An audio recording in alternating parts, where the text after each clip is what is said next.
यदि कुनै पुरुषले भर्खर 16-17 वर्षकी तरुणी अत्यन्त राम्री स्त्रीलाई आफ्नै हातले स्नान गराइदिने अवसर प्राप्त गर्यो भने के त्यो पुरुष सम्हालिन सक्छ? के त्यो पुरुषको मनमा विकार आउँदैन? यो सम्भव छ? यो सम्भव छैन। यो संसारमा यो सम्भव छैन। अरे सामान्य जडवादी पुरुषको कुरा छोडिदिउँ, महान महान ध्यानी तपस्वीहरूको जीवनमा पनि यो सम्भव छैन। हामीहरूले विश्वामित्र, सौभरी नाम गरेका महामुनिहरूको बारेमा सुनेका छौँ, महान तपस्वीहरूको बारेमा सुनेका छौँ, जसले हजारौं वर्षसम्म कठोर तपस्या गर्नुभयो। तर पनि विश्वामित्र मुनि मेनुका अप्सराको छमछम पाउजुको आवाज सुनेर, टाढाबाट, नजिकबाट होइन, टाढाबाट आवाज सुनेर उहाँले आफ्नो तपस्यापूर्ण जीवनलाई तिलाञ्जली दिनुभयो।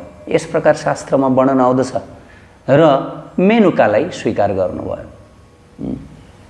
तर यहाँ आज वर्णन गर्न लागि प्रसङ्ग छ कि कलियुगमा यस्ता एकजना भक्तको प्रादुर्भाव भएको थियो जसले यो अवसर प्राप्त गर्नुभएको थियो कि भर्खरकी 16-17 वर्षका तरुणी स्त्रीहरूलाई आफ्नै हातले स्नान गराइदिने, आफ्नै हातले साडी लगायतका वस्त्र लगाइदिने अनि आफ्नै हातले श्रृङ्गार गरिदिने, आफ्नै हातले अत्तर, क्रिम पाउडरहरू लगाइदिने अनि आफ्नै हातले चाहिँ नृत्य सिकाउने अनि आफ्नै हातले समातेर स्पर्श गरेर यी सबै भरतनाट्यम, आँखाका चाल अनि विविध अङ्ग प्रत्यङ्गका चाल चलन यो सिकाउने अवसर प्राप्त गर्दाखेरि पनि यी भक्तको मनमा अलिकति पनि विकार नआएको, ती स्त्रीहरूप्रति अलिकति पनि कुदृष्टि नआएको, मन शान्त, अविचलित। यही कलियुगमा यो सत्य त्रेताको कुरो होइन। हेर्नुहोस् है, सत्य त्रेताको कुरो होइन। यही कलियुगमा को हुनुहुन्थ्यो? उहाँ हुनुहुन्छ राय रामानन्द, चैतन्य महाप्रभुका अनन्य भक्त पार्षद मध्येका एकजना राय रामानन्द। स्वयं श्री चैतन्य महाप्रभु पनि उहाँको भक्तिको स्तर देखेर छक्क पर्नुभयो। चैतन्य महाप्रभु वास्तवमा स्त्री सङ्घमा एकदमै कडा हुनुहुन्छ। त्यो त हामीहरूले चैतन्य कथामा सुन्यौँ। चैतन्य महाप्रभु साक्षात श्रीकृष्ण हुनुभए पनि श्रीकृष्णको दानवीर अवतार हुनुहुन्छ कलियुगको लागि।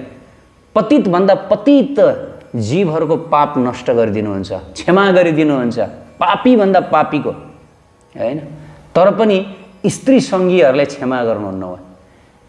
आफ्ना छोटा हरिदास ठाकुर नाम गरेका जो शिष्य हुनुहुन्छ, केवल स्त्रीलाई एकचोटि काम वासनाको दृष्टिले हेर्दा मात्र पनि, केवल हेर्दा मात्र पनि, सङ्ग गर्नुभएको छैन, हेर्दा मात्र पनि उहाँलाई आफ्नो भक्तको दलबाट त्यागिदिनु भयो र त्यसको पीडाले छोटा हरिदास ठाकुरले मृत्युवरण गर्नुभयो। र चैतन्य महाप्रभु आफू पनि स्त्रीहरूबाट सधैँभरि टाढा बस्नुहुन्छ, किनभने सन्यासी वेश धारण गर्नुभयो, साक्षात भगवान हुनुभएर पनि प्रचार प्रसारको लागि। र स्त्रीहरू, स्त्री भनी यो नाम पनि लिन चाहनुहुन्न थियो, उहाँ प्रकृति भन्नुहुन्थ्यो, स्त्री भन्नुहुन्न थियो। हेर्नुहोस् है, र आफ्ना जति पनि शिष्यहरू हुनुहुन्थ्यो ती सम्पूर्ण शिष्यहरूलाई यस्तो कडाइ गर्नुहुन्थ्यो, विशेष गरी स्त्री सङ्ग नगर्नको लागि कडा आदेश थियो। यदि कसैले गर्यो भनेदेखि उसको खैरात थिएन। हेर्नुहोस् है, स्त्री सङ्घप्रति जो कठोर हुनुहुन्थ्यो, उहाँका शिष्यहरूमध्येका एक राय रामानन्द भने चाहिँ दुई तरुणी कन्याहरू, ती दुई तरुणी कन्याहरूलाई चाहिँ एकचोटिको घटना, जब सार्वभौम भट्टाचार्यको मुखारविन्दबाट श्री चैतन्य महाप्रभुले राय रामानन्द नाम गरेका एक भक्तको महिमा गान सुन्नुभयो, त्यसपछि श्री चैतन्य महाप्रभुले प्रद्युम्न मिश्र नाम गरेका आफ्ना पार्षदलाई राय रामानन्दसँग भेट गर्नको लागि भनेर पठाउनु भयो। हेर्नुहोस् है, रमाइलो कथा छ। जब प्रद्युम्न मिश्र राय रामानन्दसँग भेट गर्नको लागि जानुभयो, त्यसपछि राय रामानन्दका जो सेवक हुनुहुन्छ, राय रामानन्द चान्चुन व्यक्ति हुनुहुन्न थियो, फेरि उडिसाका गभर्नर हुनुहुन्थ्यो, प्रतापरुद्र राजाका मन्त्री हुनुहुन्थ्यो, होइन? लगभग राजाकै स्तरको हुनुहुन्थ्यो, कुनै चान्चुन व्यक्ति हुनुहुन्न थियो। राजाकै स्तरको व्यक्ति भए पनि उहाँ परम भागवत हुनुहुन्थ्यो। संसारबाट विरक्त अनासक्त भक्त भागवत हुनुहुन्थ्यो। अरे भक्तको जीवन कथा, भक्तको लीला कसले बुझ्न सक्छ? जसरी भगवानको लीला बुझ्न सकिँदैन, भक्तको वैष्णवको लीला पनि बुझ्न सकिँदैन, हैन? प्रद्युम्न मिश्र जानुभयो। प्रद्युम्न मिश्र उहाँको घरमा पुगेर उहाँका सेवक राय रामानन्दका सेवकले भन्नुभयो, हे महोदय, हजुर एकैछिन यहाँ विश्राम गरेर बस्नु होला। यति बेला रामानन्द सरकारज्यू नजिकैको बगैँचामा जानुभएको छ र उहाँ दुईटी स्त्रीलाई लिएर जानुभएको छ र ती दुई कन्याहरूलाई उहाँले यति बेला नृत्य सिकाउँदै हुनुहुन्छ। त्यसकारण एकछिन धैर्य धारण गरेर बसिदिनु होला भनेर यस प्रकार प्रद्युम्न मिश्रलाई भन्नुभयो। प्रद्युम्न मिश्र त्यहाँ धैर्य धारण गरेर बस्नुभयो। त्यस बेलामा राय रामानन्द के गरेर बस्नुभएको थियो थाहा छ? अचम्मै लाग्यो, अचम्मै। स्वहस्ते करान गात्र समार्जन, स्वहस्ते परान वस्त्र सर्वाङ्ग मण्डन, तबु निर्विकार राय रामानन्देर मन, काष्ठ पाषाण स्पर्श है जैसे भाव। तरुणी स्पर्श राम रायर एछे स्वभाव। महाप्रभुले कस्तो वर्णन गर्नुभयो? स्वहस्ते कर्ण गात्र समार्जन, अर्थात् ती जो दुई कन्याहरू ती सामान्य कन्या थिएनन्, अत्यन्त सुन्दर देवकन्या भनिन्छ।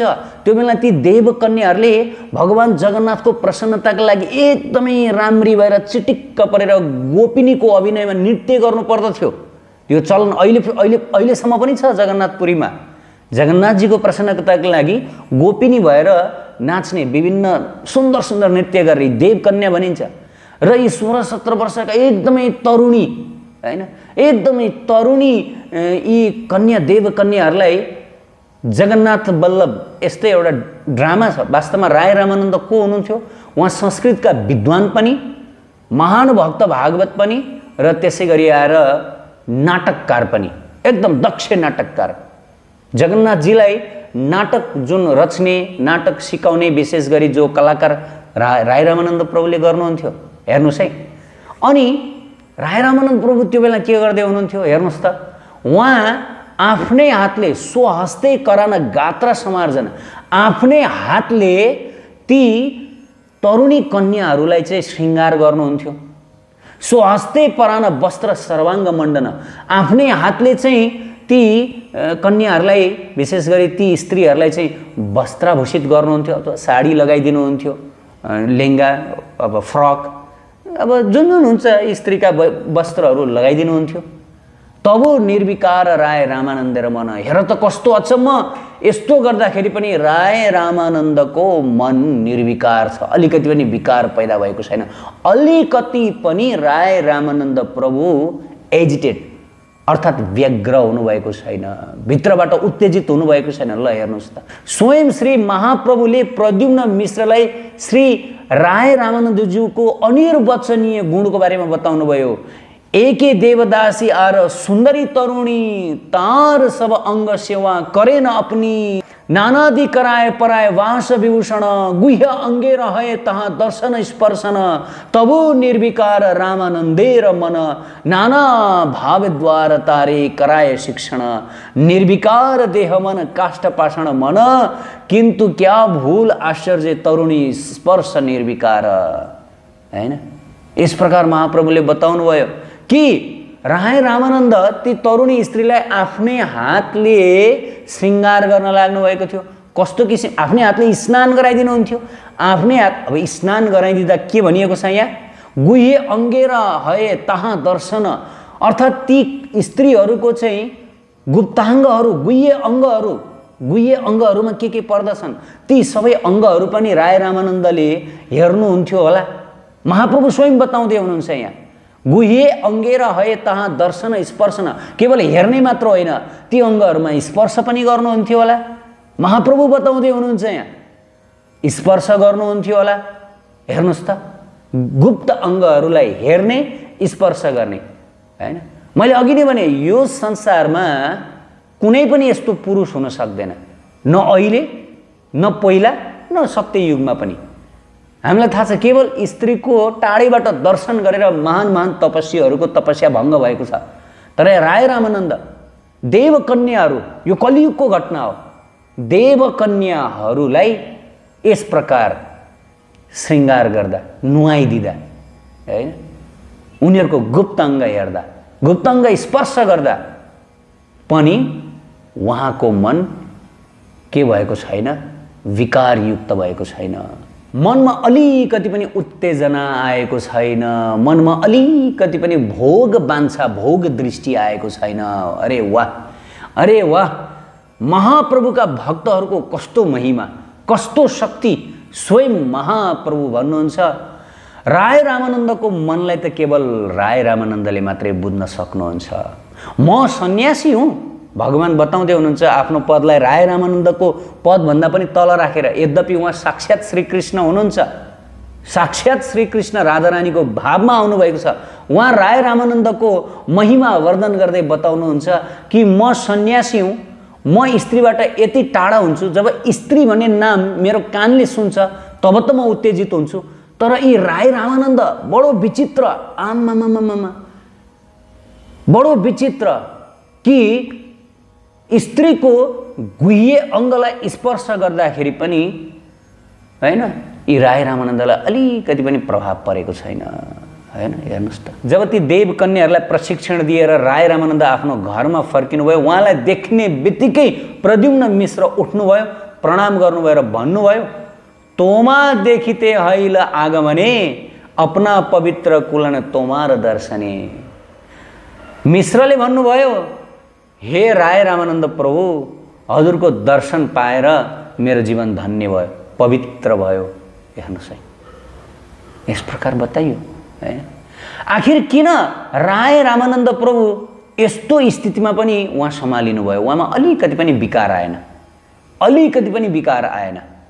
भोग बान्छा, भोग उहाँले चाहनुभएको भए ती स्त्रीसँग जसरी पनि आनन्द लिन सक्नुहुन्थ्यो भौतिक रूपले। राजाकै स्तरको हुनुहुन्थ्यो, गभर्नर भनेको चान्सुन होइन, प्रतापरुद्र राजाको गभर्नर होइन। ती गाउँका ती केटीहरूसँग उहाँले जसरी पनि इन्जोय गर्न सक्नुहुन्थ्यो। तर किनकि राय रामानन्द प्रभु महाभागवत हुनुहुन्छ, गोपी भावको भक्त हुनुहुन्छ। हेर्नुहोस्, चैतन्य चरितामृतमा बताइएको छ, सेव्य बुद्धि आरोप्य करेण सेवन, स्वाभाविका दासी भाव करेण आरोपणे। यस प्रकार बताइयो कि राय रामानन्द दासी भावमा अवस्थित हुनुहुन्थ्यो। राय रामानन्दले कहिले पनि आफूलाई दास सोच्नु भएन। राय रामानन्द प्रभु हुन त विशाखा देवीको अवतार मानिनुहुन्छ, कहीँ कतै अर्जुनका अवतार पनि मानिएको छ। तर पनि हाम्रा गौडीय आचार्यहरूको मत अनुसार राय रामानन्द साक्षात् विशाखा सखी हुनुहुन्छ। अरे उहाँको वास्तविक स्वरूप नै सखी छ, दिव्य स्त्री छ। अनि त्यसै गरी चैतन्य चरितामृतमा यही प्रसङ्गमा बताइएको छ कि राय रामानन्द प्रभु जो स्त्रीहरूलाई नृत्य सिकाइरहनु भएको थियो, ती स्त्रीहरूलाई गोपिनीका रूपमा हेर्नुहुन्थ्यो र आफूलाई गोपिनीका दासको रूपमा हेर्नुहुन्थ्यो। हेर्नुहोस् है, गोपिनी त भगवानको प्रसन्नताका लागि, श्याम सुन्दरको प्रसन्नताको लागि। वास्तवमा गोपी भाव भनेको के हो? गोपी भाव भनेको त्यो भाव हो जसमा आफ्नो स्वसुखको इच्छै हुँदैन। मेरो सुख, मेरो इन्द्रिय तृप्ति, यो इच्छै नहुने भावलाई नै गोपी भाव भनिन्छ। यो मानिसहरूले बुझेका छैनन्, होइन। गोपी भाव भनेको फरिया लेङ्गा लगाएर हिँड्ने होइन, लिपस्टिक लगाएर हिँड्ने होइन। गोपी भाव भनेको हृदयमा स्वसुख बान्छालाई त्यागेर एकमात्र प्रिया प्रीतमको सुखको बान्छा, इच्छा राख्ने, यो हो गोपी भाव। हेर्नुहोस् है, भनिएको छ शास्त्रमा, जब व्यक्ति गोपी भावमा स्थापित हुन्छ कुनै भक्त, तब उसको काम वासना जरैदेखि उखालेर फालिन्छ। वास्तवमा यो संसारमा जुन पुरुष भावना छ, यो पुरुष अभिमान के, म पुरुष हुँ, म पुरुष हुँ, म पुरुष हुँ, वास्तवमा योभन्दा खतरनाक बन्धनहरू केही पनि होइन, केही पनि होइन। किनभने पुरुष भन्ने बित्तिकै अरूलाई स्त्रीको रूपमा देखिन्छ, अनि त्यसपछि भोग गर्ने इच्छा आउँदछ। भोग गर्ने इच्छा आएपछि त संसार सागरमा डुबिहाल्यो, होइन त। त जब हामी यो पुरुष अभिमानलाई पूर्ण रूपले त्यागेर, होइन होइन म पुरुष होइन, म पुरुष होइन, यो संसारमा हामी न पुरुष हौँ न हामी स्त्री हौँ, केवल मायाले दिएको यन्त्र मात्रै हो, यो केवल मलमूत्रको ढिस्को मात्रै हो, यो पुरुष पनि होइन, स्त्री पनि होइन। हामी त वास्तवमा दिव्य जगतमा भगवान राधा कृष्णका दिव्य सहचरीहरू हौँ, दासीहरू हौँ। कोही दास हुनुहुन्छ होला, तर हाम्रो गौडिया आचार्यहरू हाम्रो वैष्णव मार्गमा हाम्रा सम्पूर्ण आचार्यहरू दासी हुनुहुन्थ्यो। ललिता, विशाखा, इन्दुलेखा, तुङ्गविद्या लगायतका भगवानका दासी सखी पार्षदहरू आउनुभयो। अनि रूपमञ्जरी, रतिमञ्जरी, अनङ्गमञ्जरी, लवङ्गमञ्जरी लगायतका हाम्रा सारा आचार्यहरू आउनुभयो। किन? हामीहरूलाई गोपी बनाउन। हेर्नुहोस् है, महाप्रभुले सब सखी मञ्जरी किङ्करीहरूलाई ल्याउनु भयो। किन? हामीलाई दासी बनाउन, दास बनाउन होइन, दासी बनाउन, हामीलाई गोपिनी बनाउन ल्याउनु भयो। हेर्नुहोस् है, भगवानका गोपिनी भक्तहरू आएर प्रचार प्रसार गर्नुभयो। गोपा भक्तहरू आएर, गोपाहरू पनि आउनुभयो, तर मुख्य गरी गोपिनीहरू आउनुभयो। हेर्नुहोस्, त्यस कारणले गर्दा यो महान छ, यो मार्ग महान छ। राय रामानन्द प्रभु गोपी भावमा अवस्थित हुनुहुन्थ्यो। त्यस कारणले गर्दा उहाँले आफ्नो जुन वासना छ, अर्थात् आफ्नो पुरुष अभिमान छ, त्यो पुरुष अभिमानमा विजय प्राप्त गर्नुभएको थियो। हेर्नुहोस् है, तर चैतन्य महाप्रभुले पछि भन्नुभयो यो कार्य केवल राय रामानन्द प्रभुको लागि मात्रै सम्भव छ, अरूको लागि सम्भव छैन। कसैले पनि राय रामानन्द प्रभुको यो कार्यको अनुसरण नगर्नु, न त त्यो नरक जान्छ, सिधा नरक जान्छ। ओहो, राय रामानन्दले स्त्रीहरूलाई नुहाइदिनु भयो, उनीहरूको गुप्ताङ्ग छुनुभयो, हो म पनि त्यस्तै गर्छु, र मलाई पनि केही पनि हुँदैन भनेर यदि कसैले यस प्रकार यो प्रयास गर्दछ भनेदेखि त्यो सिधा नरक जान्छ, भयानक नरक जान्छ। महाप्रभुले चेतावनी दिनुभयो, नरक जान्छ।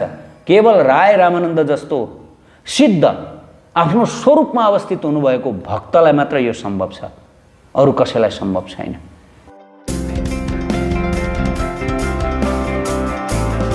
उत्कृष्ट आध्यात्मिक जानकारीहरूका लागि नेपालकै पहिलो शुद्ध आध्यात्मिक च्यानल टिभी लजिकल कृष्णलाई सब्स्क्राइब गर्न नभुल्नुहोला र हरेक अपडेट्सका लागि यो बेल आइकन पनि दबाइदिनुहोला।